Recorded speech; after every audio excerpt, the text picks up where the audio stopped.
பாவத்தில் சின்ன பாவம், பெரிய பாவம், சிறியவர்களுக்கு செஞ்ச பாவம் இல்லை பெரியவங்களுக்கு செஞ்ச பாவம், ஆண் பாவம் பெண் பாவம்னு எந்த பாகுபாடும் இல்லை. பாவம்னு நாம் ஒன்று செஞ்சிட்டாலே அதுக்கான கர்மாவை நம்ம அனுபவிச்சு தான் ஆகணும். ஆனால் இந்த பாவங்களில் தீர்க்கவே முடியாத பாவம் இல்லை பரிகாரமே செய்ய முடியாத பாவம்னு பார்த்தா பெண்களுக்கு இழைக்கப்படும் கொடுமைகள் தான். ஒரு பெண்ணை உடல் அளவிலோ இல்லை மன அளவிலையோ துன்புறுத்தினாலோ இல்லை அவங்களுக்கு பிடிக்காத விஷயங்களை வற்புறுத்தினாலோ இல்லை பெண்களுக்கு செய்யும் துரோகம் ஏமாற்றம் எதுவாக இருந்தாலும் பெண் பாவம் பொல்லாதது. பெண்களுக்கு பாவம் செய்ய நேர்ந்தால் அதுக்கான கர்மாவை அனுபவிக்க தயாராகிடணும். அப்படி பெண்களுக்கு பாவம் செஞ்சால் அந்த பெண் பாவம் என்ன செய்யும் அப்படின்றத தான் ஒரு புராண கதை மூலம் இன்றைக்கி நாம் தெரிஞ்சுக்க போகிறோம். புராண காலத்தில் திடீர்னு பெயர் கொண்ட ஒரு பெண் சிவன் பார்வதியை விடாமல் வணங்கிட்டு வந்தா. சிவன் பார்வதியோட பக்தையாவே அவள் திகழ்ந்தா. சிவன் மேலையும் பார்வதி மேலையும் அதீத பற்று கொண்டவளா இருந்தா இந்த திதி. திதியை பற்றி தனிப்பட்ட முறையில் சொல்லணும் அப்படின்னா பேரழகியா இருந்தா. எந்த ஒரு ஆணும் பார்த்த உடனே விருப்பம் கொள்கிற அளவுக்கு பேரழகியா இருந்தா திதி. ஒரு நாள் இந்திரலோகத்திலிருந்து பூலோகத்துக்கு வந்த இந்திரன் கண்ணில் திதி பட்டுறா. திதியோட அழகுல மயங்கிடுறாரு இந்திரன். இந்திரனுக்கு ஒரு இயல்பு இருந்துச்சு.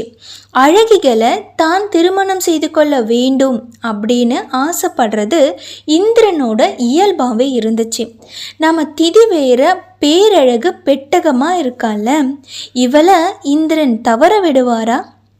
நேராக திதியை பார்த்து பேசுகிறாரு.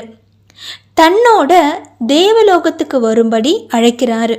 அது மட்டும் இல்லாமல் தேவலோகத்தில் என்னென்ன வசதிகள் இருக்கும், எவ்வளோ ஒரு இன்பமயமான வாழ்க்கை தேவலோகத்தில் கிடைக்கும், அப்படி இப்படின்னு ஆசை வார்த்தைகளை காட்டி திதியை தேவலோகத்துக்கு வரும்படி அழைக்கிறாரு.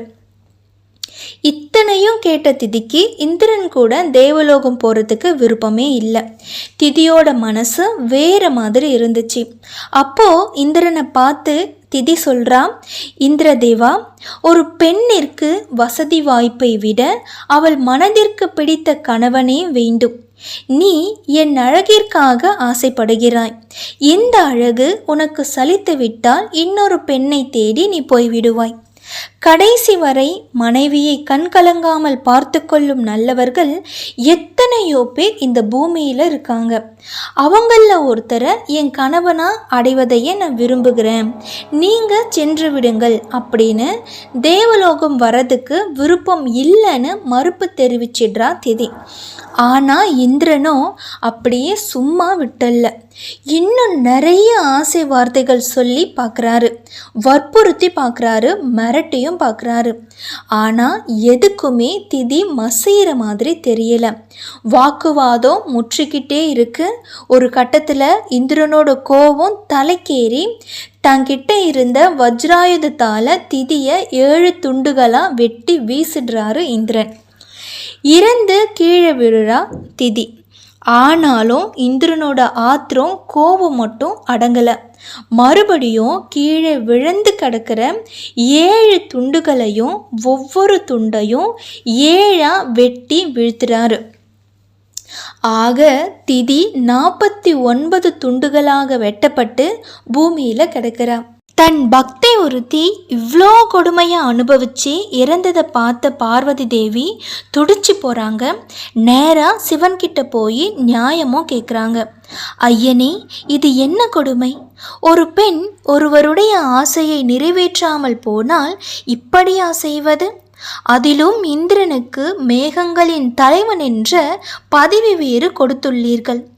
இவன் பெய்விக்கும் மழை தண்ணீரை குடிப்பவர்களுக்கும் இதே குணம்தானே வரும். நீங்கள் அவனுக்கு பாடம் கற்பிக்கும் வகையில் அந்த பெண்ணுக்கு மீண்டும் உயிரூட்டுங்கள் என்று பார்வதி தேவி கேட்க, சிவன் சொல்றாரு, தேவி, அவள் விதி முடிந்துவிட்டது, எனவே உயிர் கொடுப்பது இயலாது. ஆனால் ஒன்று மட்டும் உறுதி, பெண்களை இம்சை செய்பவர்கள் அதற்கான பலனை அனுபவித்தே தீர்வார்கள். இந்திரனுக்கு இதற்கான தண்டனையாக இந்திரனால் வெட்டப்பட்ட 49 துண்டுகளும் 49 இளைஞர்களாக எழும்.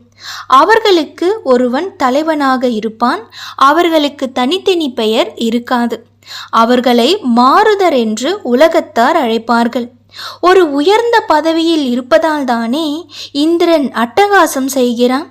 அவனது பதவியை அவர்கள் பறித்து விடுவார்கள் அப்படின்னு சிவன் சொல்ல, சிவனுடைய வாக்குக்கு உட்பட்டு அந்த 49 துண்டுகள்லிருந்து 49 மாருதர் என்ற இளைஞர்கள் பிறந்தாங்களாம். அவங்க எல்லாருமே வீரர்களாகவும் பலசாலிகளாகவும் இருந்தாங்களாம்.